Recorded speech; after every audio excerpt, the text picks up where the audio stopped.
Hello, I'm Bill Kurtis. Welcome to the 20th anniversary celebration of the National Center for Food Safety and Technology. Hardly a week goes by these days without a major news story concerning food safety or nutrition. That's why, when I heard about this event, I wanted to be involved. So we wish you well on this celebration tonight and hope that I can be part of the project that takes the National Center to the next level. Happy anniversary.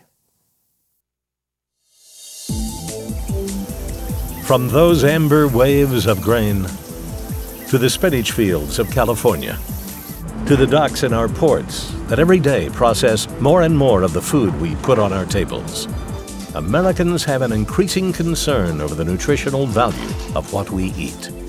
For 20 years now, the National Center for Food Safety and Technology has been working to safeguard our food supply in ways that are transforming the food industry. Look on the grocery shelves today. Remember when soup came only in cans? Today, watch for microwavable soups and casseroles, fresh guacamole in sealed pouches, ultra-pasteurized milk, and in the near future, canned vegetables sterilized in minutes through high-pressure processing. All these come out of scientific research conducted at the center. The center, as you know, is the first of its kind in the U.S. and also first of its kind in the world, where the industry, academia, and government work together.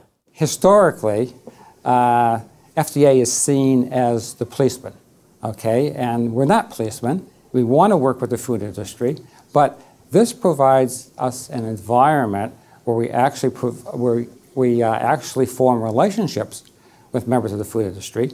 The center operates in 5 areas, but its most essential task is basic scientific research.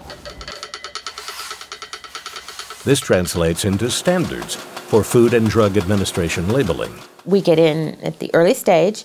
It gives the FDA scientists and the research scientists an opportunity to work out the kinks, to check and see if there are any pitfalls, to really hammer away at what they need to do to make sure it's going to produce a safe, quality product. The thing that industry really values about the center is the partnership with FDA and with government. I think it gives industry members an insight into the way that regulations or guidelines might be formulated by the government. For FDA, it gives them the chance to evaluate new technologies that might impact, the safety and health of foods. While it researches, it teaches. Students from the Illinois Institute of Technology work alongside scientists, getting their master's degrees in food science and nutrition. Almost 2/3 come from developing countries like China and India. The knowledge they obtain here goes back to their native countries to assure our global food supply meets American standards. We've seen the food business really become a global business. Go to the supermarket now and the food can be from anywhere in the world. As a consequence, with global supply chains, ingredients coming from different countries, that means that the complexities of the issues that we're dealing with are very much more greater. We need to supply to the industry and to the government well-trained people who have worked in a cooperative model like this one, where they have to work with FDA scientists, they have to work with the industry and try to solve real problems. We get a lot of visitors from other countries who want to know how this FDA and private industry partnership works. Here at the center's laboratories in Summit, Illinois, Greg Fleshman is working on a new procedure that will eliminate salmonella in raw eggs. There's 1 in 20,000 eggs are estimated to have salmonella in them. And if you have 64 billion eggs produced every year, then that adds up to millions of eggs possibly having salmonella. The idea would be to process many eggs and to process them right as they come off the line, away or out of the chicken coops. But in order to really do a lot of eggs, you got to do them quickly, and that's what we're hoping the microwave will be doing. The process may look rudimentary in the lab, but in it lies a manufacturing process that can be duplicated in plants around the world. The center's newest addition is a biosafety lab to study the possible effects of bioterrorism on our food system. After 9/11, I think there was a realization that the food supply is quite an open system and could be vulnerable to terrorist attack.